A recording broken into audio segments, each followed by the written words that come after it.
So a lot of people were very hopeful, very happy to have Samia Suluhu Hassan as president of Tanzania. What does it say then about leadership? Is it really gender related? Is it really age related? The developments of that election have taken this whole movement, not just women, but young women, but youth in general. It was a bit chaotic, and I'm sure a lot of Tanzanians still have a lot of questions as to how, this second term is going to shape the country. Election should not be a topic of stress and anxiety. What's happening with the Gen Z is like a wave. The wave is happening. You're trying to stop it with your hands. The water will penetrate whether you like it or not. Miss Universe 2025, so much drama. For several reasons. The beginning part was the pre-pageant that happened in Thailand, where Miss Mexico was publicly scolded and she walked out, and other pageants joined her. My biggest concern here is, do we really have to have Miss Universe?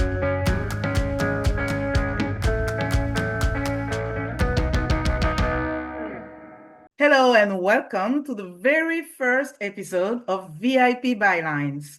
It's a new roundtable series where journalists sit down to unpack the stories behind the headlines. I am Linord and I am thrilled to be joined by two exceptional guests. With me is Mike Hove, a journalist and social media expert who brings a sharp eye to how stories spread, resonate, and shape public discourse in both traditional and digital media. Mike, welcome to the show. Thank you so much, Linord. And joining us is Esther Githui-Ewart. She's an international broadcast journalist whose experience as a news anchor and reporter has enabled her to cover some of the world's most compelling stories. Esther, thank you so much for joining us. So today we are exploring two very different worlds. First, President Samia Suluhu Hassan's leadership in Tanzania and the broader landscape of African leadership, particularly around elections. Then we will shift gears completely to dive into Miss Universe 2025, the global controversies surrounding this year's edition, what happened, what is at stake, and whether beauty pageants still matter in 2025. Tanzania's recent election raised red flags for many observers. Let me start with you, Mike. How do you interpret, how do you see what happened in Tanzania recently? What a sad case, seeing everything that unfolded in Tanzania. And I want to speak predominantly, especially looking at a lens from as a young African himself, watching everything. I've lived in different parts of the continent. And Tanzania was supposed to be a beacon of hope, seeing the main example, which is something that we don't have across the whole continent, women leadership, right? So this was supposed to be the example that we look towards to see how women and gender equality is very pivotal.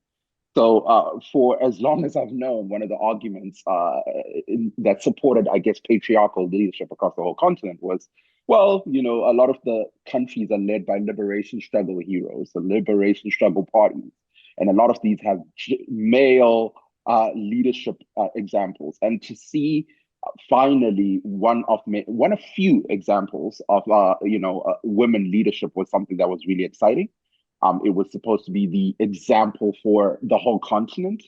And now to have a case where her example and her leadership is no different to a lot of her male counterparts is something that the whole continent felt was really disappointing.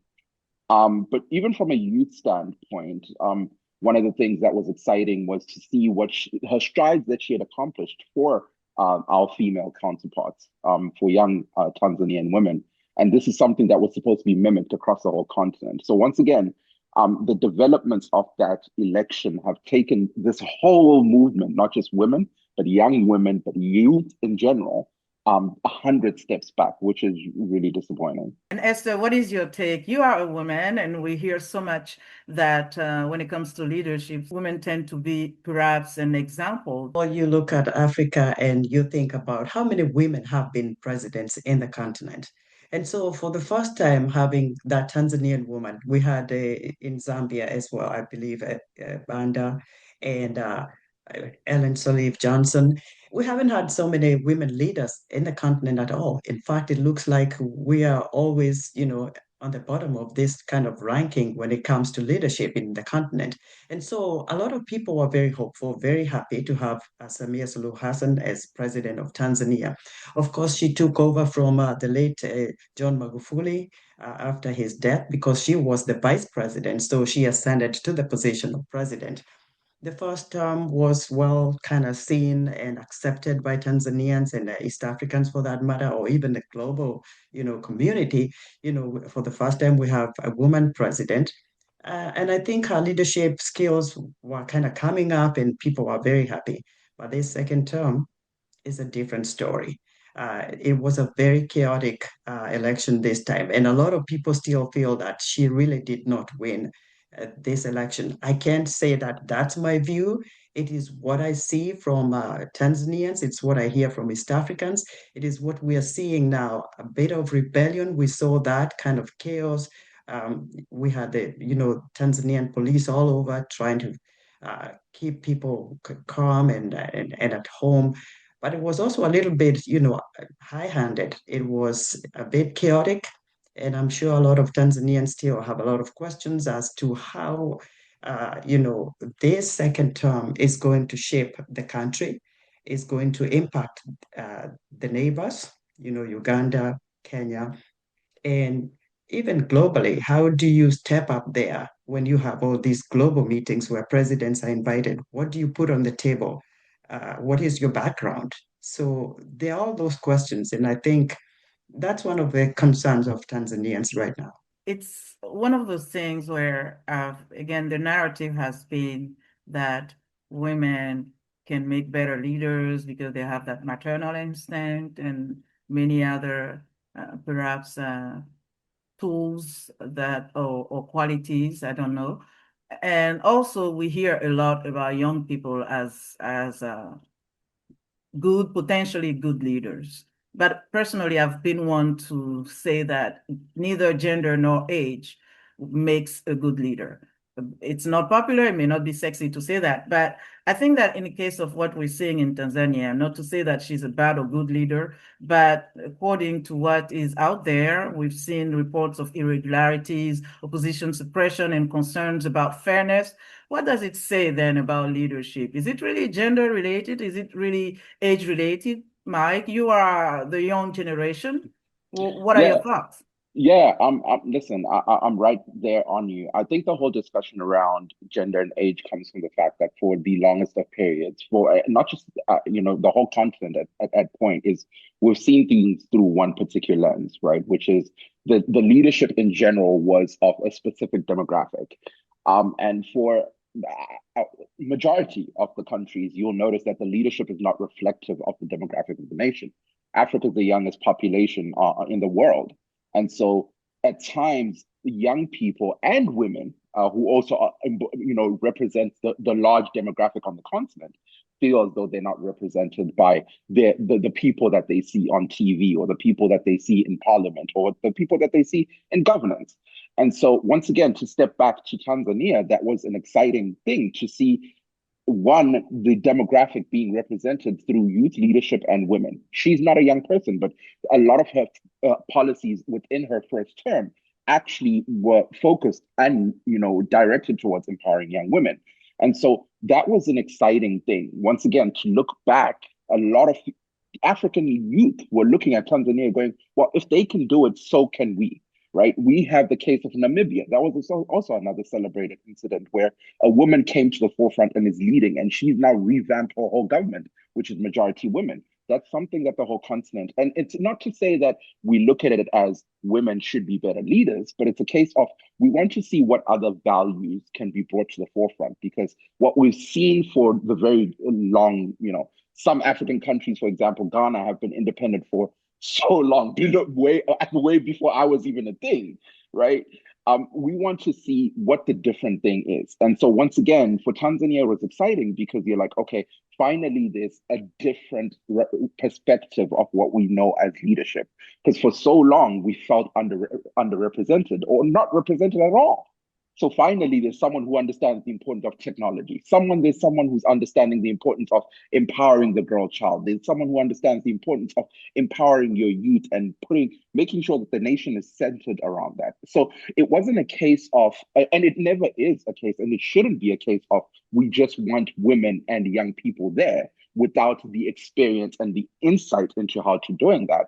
However, once again, you need to create a space whereby women can learn the insights, whereby young people can learn the insights of leadership and the importance of it. For a very long time, that space was not there. So I think that's where people come from, is that lens of, we want to make sure that there's more spaces that cater for youth leadership, more spaces that cater for more women leadership, because we're the majority in the whole continent. Esther, according to you, what went wrong? So much hope with Tanzania's president first mandate, and now this is happening where a lot of observers are saying that it's not so democratic when we see the transition with the last election. One of the person that comes to mind is when you look at how the opposition guy, his name is Tundu Lissu, has been treated in Tanzania. This man has gone through a whole lot of trouble. Way before there were accidents there, I would call them quote unquote accidents. There were people trying to chase him, people trying to get him killed, because he's a vocal guy who says what he has to say concerning what is expected of leaders and how they should treat their subjects, how they should treat Tanzanians there. And so he became a number one target, an enemy of the state, I would say. And so there has been this back and forth issue. I mean, when you look at Tanzania, it's a country that really, if the whole of East Africa envied during the days of Mwalimu Julius Nyerere. Those were the presidents who really had the vision of what do we want for our people? What do we want for our neighbors? What do we want for the continent of Africa? But that's not what we're seeing today. We're seeing a lot of greed, a lot of high-handedness, a lot of people who cannot sit and listen, a lot of people who don't want to be told, you know what, Mr. President, Madam President, we are not doing well here. We need to go this path. And so you also have to ask yourself as a leader, what kind of a legacy are you going to leave behind when you leave? And so people are watching and people are concerned about what's happening in Tanzania. It has been a country that is very quiet. They usually don't have a lot of chaos, but lately people are disgruntled. The young people are no longer the kind of old generation that used to keep quiet when things are going wrong. This is the Gen Z that you see. You see them in Kenya, you see them in Tanzania. People are waking up, people are using social media, and they're very savvy with this kind of stuff. It's their time. Please, leaders of Africa or whatever country, hey, listen to the young people. We are not the same. Even us right here, we're not of that generation. We don't understand the nuances of the things and the things that they really need to see go forward. It is their time. We cannot live in those old years of 100 years ago, the way things were. Things keep changing. So they have to accommodate the young people. They have to listen to their voices as well. Put them on the table. When you have a conference and you want to ask people, what do you want us to do for you? How do you want us to shape the education department? How do you want us to shape the hospitality department, or even, our healthcare, that kind of involve them. This is not what we are seeing. We're seeing people of, not of this age who have been out there and they're still thinking this is a country they can still model according to their ways. It's not. Today, there is the power of social media. We see that at a time when the Lumumbas were arrested and killed, or Thomas Sankara were killed, there was no social media where the young people could rally, or the population could be informed by the minute. Social media has become another weapon in the democratic process. Mike, what is your take in terms of how social media is really making an impact in this political process in Africa? Listen, what I will say is I applaud all youth across the continent for their utilization of social media, right? What it's also making a lot of young people realize is our struggles and pains are similar, right, across the whole continent. Hence why you'll see the youth movement, the Gen Z youth movement in Kenya. It's also reflective of the Gen Z movement in Tanzania. It's also reflective of the Gen Z movement across the whole continent, where they're seeing how young people are using this tool to shake an entire government to the point where the government now has to create that space. It goes back to what I was saying, right? Of creating that space to listen to what these young people really want. Because at the end of the day, these leaders are supposed to be reflective of the young people, right? The young people and the women. And so it really is something to be applauded to see how young people have one removed these barriers that we've had, or these borders, if you want to say that, where young people, the young person in Tanzania now understands that, hey, young people in Kenya are also feeling the same pain. And so how do we network and understand how to actually address this issue? Same thing has happened across the whole, and this isn't something that just started. It's just the Gen Zs they're an amazing phenomenon in terms of how outspoken they are. But the usage of social media is something that's been developing over the years. It just so happens that the Gen Zs are very abreast. They really are.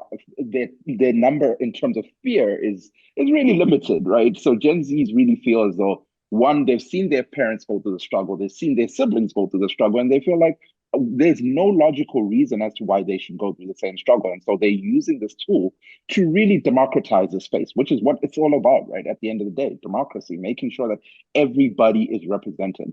And so that's one thing they're using, which is, once again, I can't emphasize that enough, to be applauded. Isn't it an opportunity there for the less young generation, the older generation, to also embrace this tool? Esther, what do you think? Like I said before, every generation has its own space, its own things, and things keep changing. We can't be in the days of our grandmas. We can't. Their story was different, and they lived it their way then because that's all that they allowed. Now we have social media, we have different ways of looking at stuff.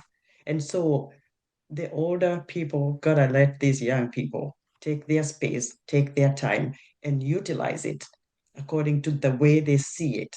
You cannot impose some things on this generation that they have no relationship with, they have no understanding of. It is their time. Give them space. Allow them to go to school. Allow them to have all these skills that they're bringing on the table that we didn't have before. See, we wouldn't be able to be on Zoom meeting right now if it wasn't for the newer generation that has come up with all these ideas. These technologies is advancing and it's going to continue to advance. So you have to cut them a slack. You have to allow them some space.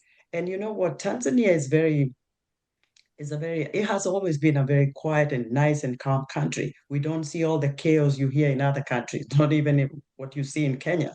But they are all kind of merging together. They are looking at what's happening in the neighborhood, what's happening our neighboring countries, and how can we even do things together.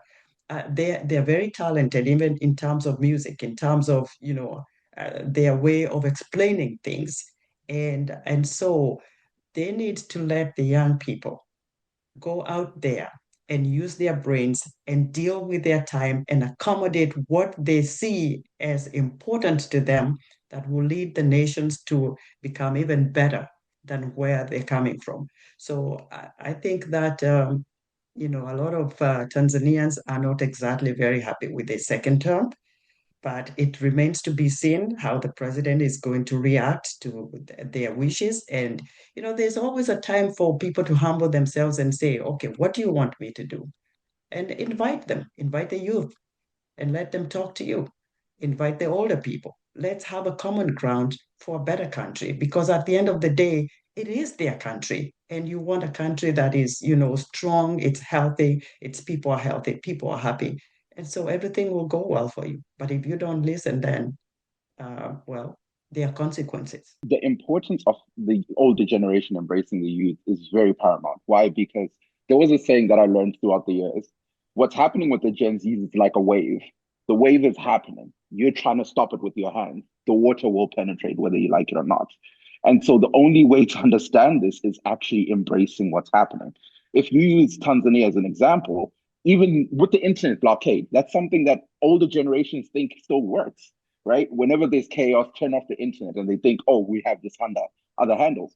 Yet little do they know the youth now have VPN, right? So I'm still on the internet. I'm still rallying the message. I'm still live streaming with or without this internet blockade that you have. And so instead of fighting it would be so much better if we understand that this wave is happening, like it or not, embrace it. Before we move on to the next topic, I would like us to finish on this topic on a positive note.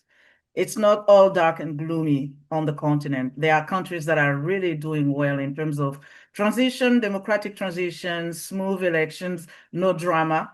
You know, I was talking about elections in my country where you hear people saying, oh, there's elections, so we have to be concerned about our businesses, or we cannot do this because elections are coming. No, we need to get to a point where you can have elections and you can go to bed sleeping and think, okay, my business will still run. And it's going to be something normal, like you're going to work. Elections should not be a topic of stress and anxiety. To your view, what countries can we highlight in terms of fair democratic process? Off the top of my mind, I will quote two countries. Number one being South Africa, where we saw, regardless of the ANC being the traditional country political party that has led the nation since independence, after the past election, even now the ANC is shaking in its boots because it realized the importance of paying attention to the demographic of the nation. ANC does not hold the majority in parliament anymore. They now have to work with their opposition. Hence the term government of national unity, right? So of course there's debates of whether or not it's GNU, etc., etc. The point is you don't have one political party, one traditional party that is leading with a strong arm without actually consulting the consensus of the people that put them in power. That's one example. Another one is one that I spoke about early on, Namibia, right? Seeing now a government, once again, and I think it is probably the only one on the continent where you can actually point and then say, wow, there's actually a lot of women holding positions of power. There's actually the embracing of young people within political power. And I can only imagine how far Namibia is going to go. Now, of course, we don't have a ball to be like, oh, this is going to work out. But once again, I think it's about taking many strides and understanding that you need to represent your demography of the country. And so seeing those two examples is something to be applauded. Absolutely. Esther? Cannot go beyond what Mike has said. I'm telling you, South Africa stands out. Ramaphosa, anybody want to criticize him? Or South Africa is doing well. I have to say that. And I think a lot of, other countries in the continent should emulate South Africa. Namibia as well. They have been quiet. They do their stuff. And it's a tiny country and they are still doing so well compared to all these other countries around. There's no chaos. There's nothing to worry about. And I hope that, Namibia, South Africa sets examples for the rest of the continent to follow. Treat your people well. Care about your country. Care about who you are as a leader. What's the legacy you're going to leave behind? My West African bias, I would say Ghana. Yes, sure. Okay, guys. So now we're going to shift gears and we are now going to talk about Miss Universe 2025. So much drama. And let me start with the gentleman. Mike, Miss Universe 2025 has given us drama, scandal. What exactly went down according to you, and why did it become such a global firestorm? Well, obviously, it's a global firestorm naturally because of it's always been a platform that's been respected internationally, right? This is like if you want to call it, if you're a sports person, the FIFA World Cup of pageantry, where the elite of the elites of pageants are there representing their different nations and different regions. And so naturally, it always has a spotlight on it. And it's always been a platform that's been respected for its different reasons, right? For its advocacy in different fields, for those that believe in that look at traditional beauty, its representation of traditional beauty from different parts of the world, et cetera, et cetera, et cetera. However, this year, for several reasons, which I'm sure we're going to delve into, it caught fire. The beginning part was the pre-pageant that happened in Thailand, where Miss Mexico was publicly scolded and she walked out and other pageants joined her. And it became a thing. We saw judges having to resign. We saw Oh my God, it was an entire So situation. much drama. We saw organizations being, accused of rigging Miss Universe.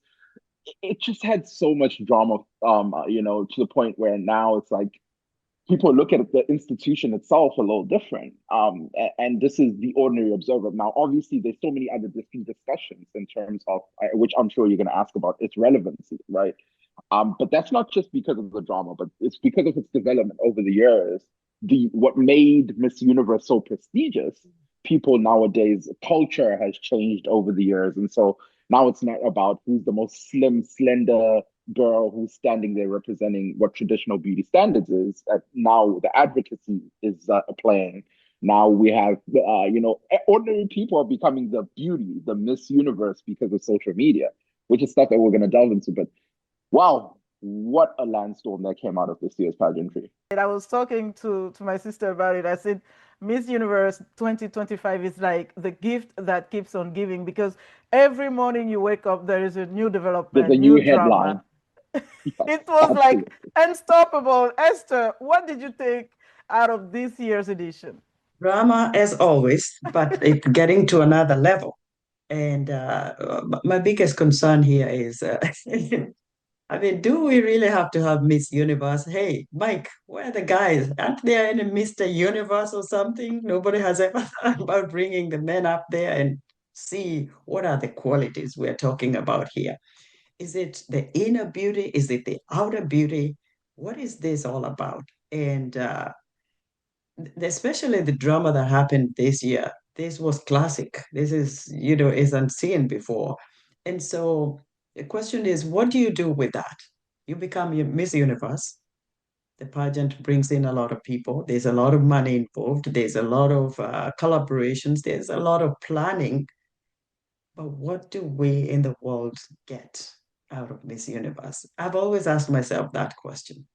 But I'm not in that class of that beauty, so maybe somebody will say that's a problem with me. But I've always wondered, what does it teach us? What does it want? What does Miss Universe, the whole concept, bring to the table for the young girls of today, the girls that are, in their youthful age right now? What happens to you later on in life? Because age catches up as well. What is to be remembered? It's really the big lesson. What's the big lesson really about Miss Universe? That's what I always ask myself, and I'm not sure that I know the answer to that yet. These are such valid questions, and I think that you touch on so many important points. Okay, one of the things that you asked is Mr. There is a Mr. Universe. I don't know if they call it Mr. Universe, but there is a pageant for guys. And Mike, have you heard of it at all? But there is a pageant for guys, and also Miss Universe. So much money. They say follow the money, right? There is a Yes. lot of money invested in pageant, and it's not just Miss Universe. When you look at pageants in general, I have a friend of mine, a lady I call a big sister, Dr. Beatrice Wiafe Adai. She's a champion of breast cancer awareness in Ghana. One of the things that she says often, maybe I shouldn't say that, but I will because we're on the subject. She said, sometimes it's hard to find funding for the work that we're doing saving lives. But when it comes to pageantry, there is a lot of sponsorship. And there is money in pageantry. So, Mike, what is your take on why pageantry has so much money? Is it because guys like it? Help us understand here. The classic saying, beauty sells, right? That's one of the biggest investments of all time. I think once again to answer some of the questions, of course, to begin with, yes, there is not. It's not called Mr. Universe, but there is a male pageantry that's there. However, it's exposed. The knowledge and insight into it is nowhere remotely close to Miss Universe. This is actually the one time where roles have flipped, where gender equality is actually working in women's favor, right? But to speak to that, pageantry has beauty's been one of the biggest investments in all time, right? And not just pageantry, but even makeup, beauty sales, all that is something that has generated some of the biggest industries in the world. Um, and Miss Universe is one of the I want to say most prestigious pageants that we can think of for multiple reasons. Reason number one being just the traditional sense of what is beauty, right? You'll find that platforms like that have formulated the definition of beauty. Hence why over the years, you'll even see people fighting for more representation, be it of Black women, be it of now we'll see, there's, bigger sized women. There's that representation has evolved over the years because people see those platforms as the platforms that determine what is culture when we're thinking of the beauty landscape. And so their importance, their relevance is a whole different discussion, but they've been pivotal for multiple reasons, among them being the advocacy of it, right? They're actually advocating for the insight and knowledge of what is start off there. Some people have used it as, platforms to advocate for cancer, platforms to advocate for different causes, where this young woman who I guess is beautiful in the traditional sense is now using her knowledge and brain and insight to actually advocate for different things.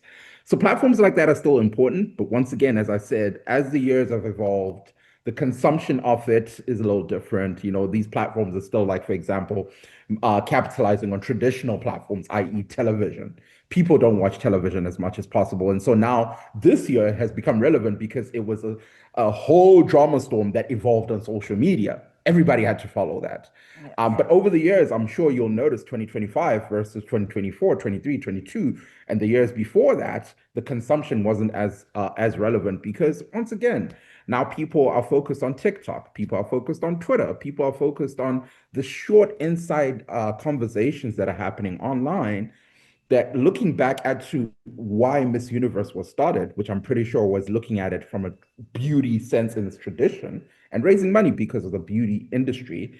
Now it's evolved over the years. So, and its prestigious evolved over the years. So, yeah. Mm-hmm.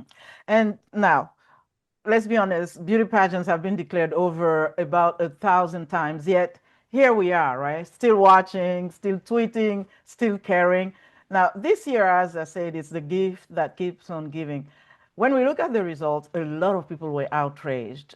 Even you could see some people screaming Côte d'Ivoire after the results in the room. And people are saying that Mexico didn't deserve it. If you followed the competition, I did. I was waking up every day at 10 a.m., 2 a.m. because of the schedule in Thailand, the time difference. I was following everything by the minute. And at the end, to be honest, Mexico was not the one that I was expected to win. Of course, Cote d'Ivoire was the one, and I was thinking if it wasn't Cote d'Ivoire, at least Philippines, those two. But Mexico was the least performer of the five of them. I didn't even see her in the top 12, let alone winning. But that's my take. Now, back to you guys. What do you think? Did you follow it? What are your thoughts on the results? Esther. No, I watched it and I began to ask myself, what is the relevance of these beauty pageants? Is it relevant anymore? Back in the days, we used to see, those beautiful young women come out there. They become, the top leads, the topic of the day, the topic of the year, the month, and all of that. But also, they used to have those, good causes that they would be doing humanitarian work. Most of them picked up very good things to do to help people that were unknown, neglected, downtrodden, people who didn't have much. Uh, this is not what we see. And I begin to ask myself, all this catwalk and all of this looking, sleek and all, what does it really trigger in the brains of the younger girls, that are growing up? Is it something that you would like to do? Is it something that is lucrative? How many beauty, queens can we have out there in the world? And they only come once in a while, these pageants, so it doesn't happen all the time. There are a lot of beautiful people, very beautiful women in Yeah. the world, but also the criteria that is used is also questionable. Is Mhm. it inclusive? Does it really matter? And are there parts of the world that are neglected and never considered?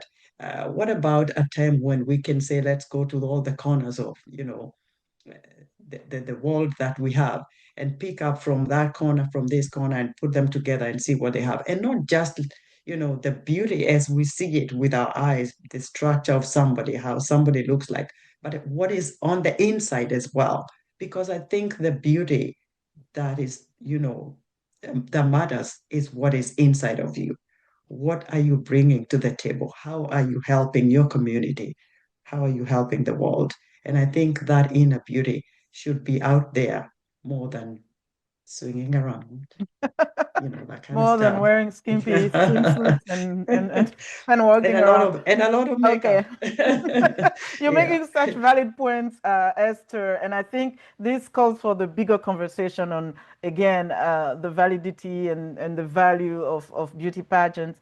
I think that there's so much, it depends, personally, I think it depends on where it's held, and also you talked about criteria. Uh, Mike, let me have your take, because we've seen historically when it comes to big pageant like Miss Universe, Miss World, we've seen that yes, some of these women went on and did some extraordinary things. They were able to push their agenda, the cause that they defended. As you mentioned earlier, Mike, there is a bigger picture when it comes to this level of pageantry. I think one of the things that bothers me, because I'm conservative, even though I watch pageantry sometimes, not all the time. I'm not a fanatic or anything like that. I think one of the things that bothers me is the swimsuit part of it. When you look at historically, the swimsuit were bigger, longer, and everything. They were covering Mm-hmm. them, and then they're becoming skimpier and skimpier. Now they're walking around in almost like G-strings, I think. Mm-hmm. Almost they look like that. Mm-hmm. And to your point, Esther, what is the value of it? What are they trying to prove or demonstrate? If you are opening the criteria, talk about inner beauty, you talk about value and everything, why do the women have to show so much of their body part? Being in a swimsuit is it's revealing enough. Why Okay. does the swimsuit have to be so skimpy? But anyway, to you, Mike, let me have your take. Um, I think it's once again, it goes back to like I said earlier on, right? Beauty, and if we can be frank, the saying is actually sex sells, right? Is that they look at it as, this is one thing that's always generated money. And once again, the lingerie industry is another thing that generates money. These are all platforms and organizations and institutions that pour money into such platforms. And so I don't know if it's something that will go away. Once again, as culture evolves, if we look at it, as you mentioned, when pageantry was a thing and a hot thing, you notice the swimwear was more conservative. Now, as time has gone by and culture has shifted, you'll see people are dressing more skimpier, and so it becomes a representation. And what you see at the beach, it's not surprising to see a woman in a G-string anymore. It will be something that I wouldn't be surprised to see on those pageantry. Now, once again, I think this conversation of what does it mean and what does it teach a young girl, I do want to say these platforms do try create a conversation beyond that. Um, However, it's still a difficult thing, right? Because as I mentioned, culture has shifted over the years. And so what the young girl is understanding of what is beauty is shifting over the years. And it's not always helpful. It's not always something negative, right? It's not helpful in the sense that, once again, now the young girl thinks for me to be famous or notoriety or for my intelligence to be appreciated, I have to be naked, which is a terrible thing to learn, right? Um, and that's not the case. Once again, your notoriety and your IQ and your intelligence, in most cases, will take you further than their appreciation of your physical beauty. And Yes. so I think these platforms, as much as they are doing good in terms of advocating for causes, they still need to have a little more, for a lack of a better word, I'll say, understanding of the diversity of what is beauty, right? And once again, like I said, there's still the difficulty of it is that beauty in its traditional sense is probably what brings in the biggest checks. Yes. However, it becomes a case of are you chasing money or are you chasing information, education, and advocacy? the middle ground is very difficult because a lot of the times, if you're chasing money, you tend to compromise the other values. So I think that's one thing. And also pageants themselves. If you're entering a pageant, I think these people who are entering pageants they tend to also become the conversation setters, right? Once again, we're talking about Miss Universe because we saw how, to begin with, for me, what caught my eyes to see other pageants go, whoa, you can't disrespect a woman like that. I'm taking my position. For me, I was like, oh, this is cool. And then it caught my attention. And from there, the headline just kept shaping itself and moving on. But once again, for me to see that advocacy of gender equality, immediately I was like, okay, there Yes. is something to understand here. So I think having these conversations and them themselves as the pageants becoming the people who shape this conversation should be something that should be done. They should be platformed for that. So are you guys going to leave me hanging, or are you going to share your opinion about this year's results? I mean, really, you know it's the elephant in the room. I want to hear your opinion about the results. Do I you would say, think Miss I Mexico will should have say, won? Mike. yeah, I will say I do agree. It came as a surprise, as someone who paid attention to it. And once again, like I said, the headlines keep writing themselves to see how that backlash and have people go, okay, so explain how Miss Mexico became the winner was a whole different discussion. Even for her, Miss Mexico herself to try and defend her and go, oh, this is a campaign of hate and others. It's like, okay, fine. Explain to us what made you believe that you should be the winner. It was really, I don't want to say something easy to grasp. I don't think I'm that emotionally invested for me to be like, no, no, no, no, no, no. But it really came as a shock to the point where when I looked on the internet, because that's what I do, and I saw a lot of people agreeing with me, I was like, there's something here. But yeah, it is what it is. And Esther, are you going to say anything, or you want to stay diplomatic? Depends on what lenses you use to call somebody beautiful, and I don't mean just wearing glasses and looking and oh, she looks good or she doesn't. I mean, beauty comes in a lot of ways. It has to have some inner beauty. People who are considerate, people who care, people who may also want to question, why do you want me to dress like this? Yes, I'm beautiful. I was already created beautiful, but you want me to dress like this, and I'm not comfortable dressing like this, wearing those thongs. Oh, please. I mean, why do women have to put up with some stuff? There are a lot of things that women deal with in their own bodies, and there are some things that you feel really these are imposed on them. But because, they're young people, they're looking to get some money, they want to be famous, well, they go along with it. But I don't really know that they believe in that I should be out there exposed in this way and anything could happen to me. There's so much now hatred through social media. You can, go in there and find that they've called you all kinds of things. And it can affect somebody's personnel. It can affect how you behave in future, where you go, who you interact with. So there are a lot of things for, these young people to ask themselves. Yes. So I Okay. think for me, the inner beauty comes first.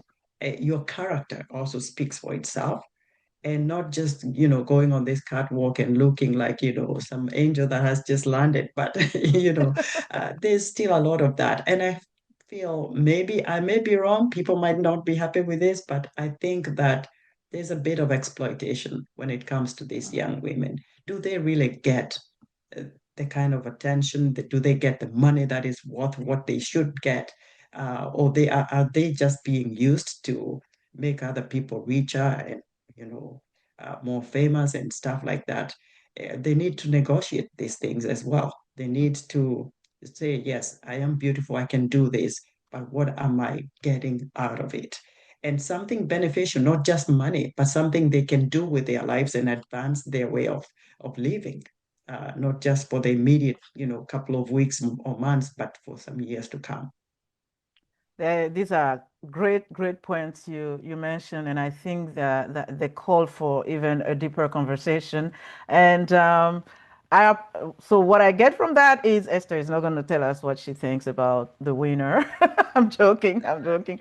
I think Miss Universe 2025 is again the gift that keeps on giving. We'll keep an eye on it. There's much more that is coming. And at this point, I want to thank you. Mike, Esther, do you have any final words before we wrap?